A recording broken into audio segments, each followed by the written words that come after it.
What's going on, kings and queens? It's your boy, Coach Will. And guess what? We back with another one, family. Listen to me. Y'all talked about that you loved part one of if Jesus was a speaker in 2025, what would he do? And I gave you 6 steps of the things that he would do.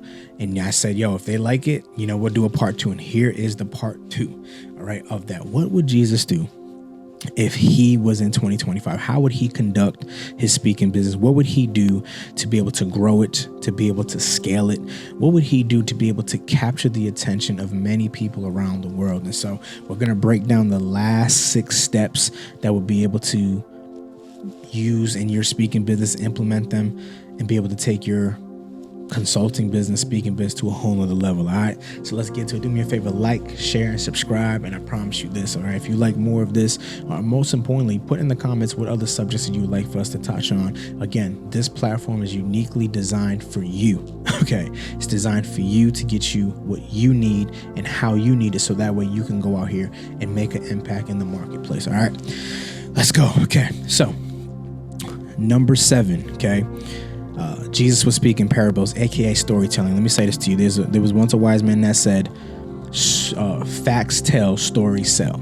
Facts tell, stories sell. Every reason why we buy is because it's backed up by a specific story. For an example, right? When we go to a restaurant, or before we go to a restaurant, you hear people say, man, that restaurant was fire. You may hear somebody say, if I'm located in Georgia, so people say, man, Southern Fried Kitchen's fire. Man, their mac and cheese, their yams, their fried chicken, their collard greens, fire. Or somebody may say, yo, toast on Linux is different. They got this Oreo French toast. They got this strawberry shortcake French toast that's just straight fuego. They got this strawberry lemonade that's fire. Their eggs with the cheese is just immaculate. Like, you will hear people tell stories. What is that considered? It's considered a review. Okay, and based on the stories that you hear people tell about that, you get a review of somebody's experience. When the experience is experiencing, you want to experience it. And Jesus was a master at communicating these things at a high level. Okay, so here's the thing that he taught us. Okay, he spoke to them in parables. Okay, Matthew 13:34. He would not speak without no parables. Why? Because it's very important to understand that if I cannot communicate what's in my head to people at a 3rd grader level, or to where a child who is 3 to 4 years old cannot comprehend or understand, then that means I'm not communicating effectively. And this is why it's so important for us to not just practice when we get on a stage, not just practice when we have an opportunity, but to practice even when nobody's booking us, even when we don't see things coming into fruition, to make sure that we're on our P's and Q's and operating at a high level. Okay, so Jesus, the OG storyteller, in 2025, he would dominate real stages and podcasts with relatable, soul-hitting metaphors. He would talk about, watch this, he would talk about algorithms and anxiety, but also point back to the identity and purpose. Okay, so in other words, it's your job when you step on a platform to deliver a talk. People are not going to remember your fancy slides, your statistics. They're going to remember, how did you make them feel? Okay, what was that one message that somebody's gonna be able to relate to in the back of the room that's gonna say, man, you know what? I got a divorce. Man, I don't know how I'm gonna be able to raise my children by themselves, but hearing your message gave me the faith, gave me the fuel to move forward. All right, so make sure that you focus on speaking in parables, aka storytelling. Okay, number 8, he would confront systems, not just symptoms. Okay, Jesus would address racism, mental health, trauma, injustice, toxic leadership, and not just talk about motivation. He'd flip tables, literally and figuratively, wherever there was manipulation, control, all right, or oppression. In other words, to sum this up, he would stand for what he stands for, and he wouldn't care if anybody canceled him. It's one thing I've learned. You can't cancel somebody who's dead. That means that before you even try to kill me, I'm already dead. What does that mean? That means for me as an individual, I'm so convicted by this. I'm strong in my values and in my core that this is what I'm going to do, whether they try to take my life or not take my life. And Jesus stood for that. That's why he's called the Good Shepherd. That's why he says, my sheep know my voice. You are a duplicate of Christ. You are a shepherd, right? It's your job to make sure that you lead people not astray, but lead them back to where they need to be at. Okay.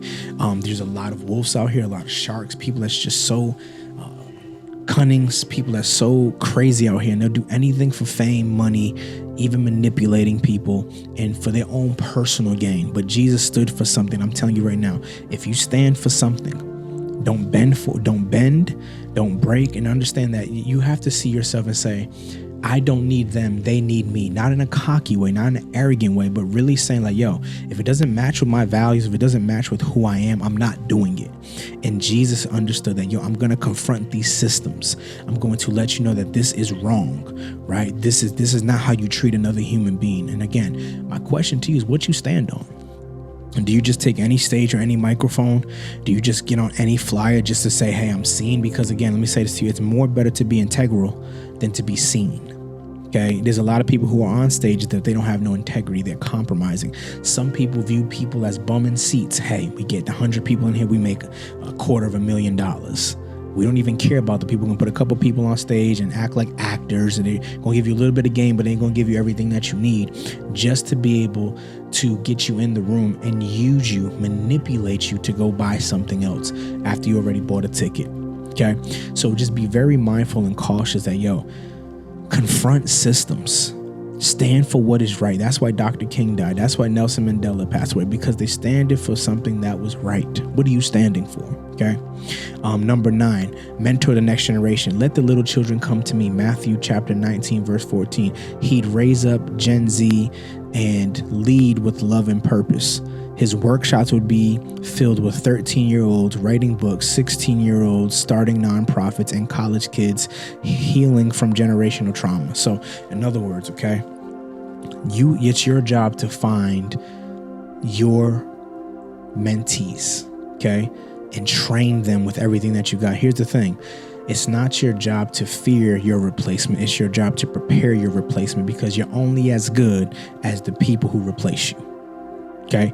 Great leaders understand that it's not about me, but it's about we. How can we make the world a better place? How can we win more souls for God? How can we change the trajectory of our communities? How can we change the trajectory of our campus, our culture? How can we change the trajectory of everything? And it all starts with great mentorship. And again, the reason why most people don't like to mentor is because they're afraid that their mentee is going to become better than them. And this is what I've learned from a wise man. If you are training somebody who is better than you, don't get jealous. Take the credit. Of course, once God gets his credit, but take the credit. Be like, yo, you know what? I was a part of that. I helped that individual leave their job. I helped that individual craft that message. Like, there's no need to be jealous. And the reason why most people don't grow, or the reason why your legacy dies, is because you do not pass the baton. Mentorship is not about you holding on to the baton. It's about you releasing the baton, relinquishing power, so that way another individual can be much more greater than you. And Jesus said it best. If I do not go, you do not do greater works. My question to you today is, if you die, who's going to do greater works than you? All right. So that's number 9. Number 10, go viral by going deep. Jesus wouldn't need a PR team. His authenticity would be his algorithm. People would screen record his lives, repost his words, remix his teachings, not because he's trending, but because he's the truth. Again, okay, understand this. It's not about popularity. It's not about going viral. This is literally understanding that, yo, become so good at what you do that people find you. Become so good at what you do that people want to be attracted to. Become so good at what you do. In other words, focus on you until the focus is on you. Let me say that again. Focus on you until the focus is on you. And when you have that level of authenticity, you'll understand that as good as Jesus was, there was no flyers back in the day, but who would be doing the marketing? Jesus would perform it, then people would go tell other people. What would Jesus say? Jesus would be like, yo, don't tell anybody I healed you, all right? Because I ain't got time for all this. Like, you know what I'm saying? If you tell somebody I healed you, I'm gonna have to heal 3,000 more people. Not that I don't want to, but I know I need a break real quick. You know what I'm saying? Like, I need to go eat some bread, you feel me, or some two fish. But understanding that Jesus was so good at what he did that people would go do the marketing for him. So in other words, wherever he stepped, that was his stage. Wherever he opened up his mouth, that was his microphone. And wherever he spoke, that was the actual marketing being done. So now he has brand ambassadors all across the world, even to this day. So become so good at what you do that you attract what you lack, and also become so good at what you do that people tell other people about what it is that you do. That's why he didn't need a PR team. Okay. That's why he needed flyers, right? People understood how good he was that they wanted to be a part of it. Okay. Number 11, sacrifice. Okay. For the message. He wouldn't just talk about transformation. He would be the sacrifice. Jesus wouldn't take hits for standing firm in love and righteousness. Jesus would take hits for standing firm in love and righteousness. My bad, family. He would be canceled, mocked, misunderstood, but unshaken. He'd prove that purpose is more powerful than applause. So, if you never get the recognition, if you never get the applause, would you still do what you're doing?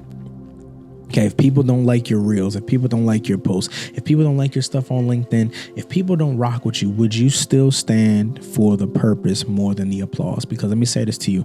There's a lot of people that's getting applauded, but it doesn't mean they're doing the right thing. And there's a lot of people who's not getting applauded that's doing phenomenal things. In other words, it's not your following that indicates that you're impactful.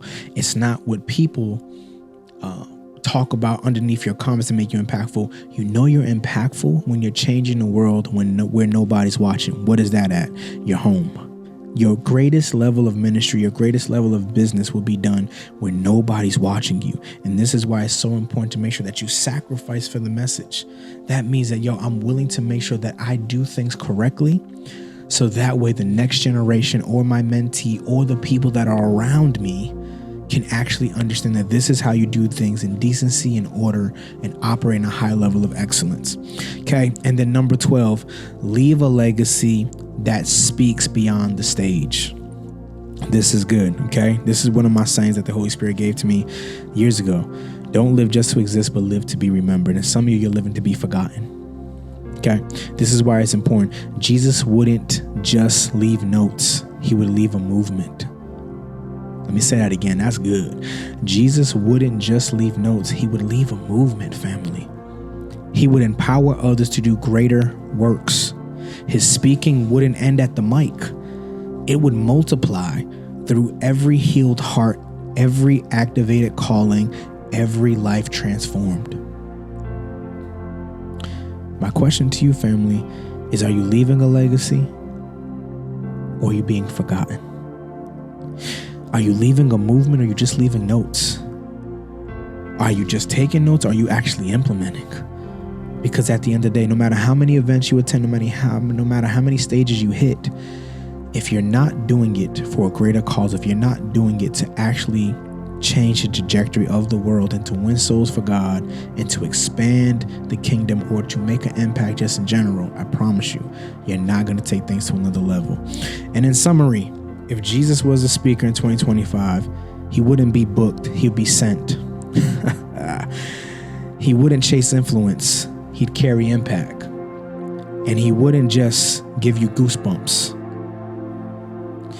He'd give you clarity, healing, and power. And so to sum this all up, just understand that whatever it is that you do in life, make sure that you are operating authenticity, you're operating in character, and making sure that you are living this life not for you, but you're living this life to make an impact in somebody else's life. And I promise you that if you do these things, these 6 things on top of the other 6 things that we told you in the last video, I promise you that you will leave this world better than what you found it, but you will also have the greatest paycheck ever known to man, which is called, well done, thy good and faithful servant. All right. So listen to me, share your comments below. What was your biggest takeaway? And most importantly, like, subscribe, and share with somebody who can benefit from this. All right.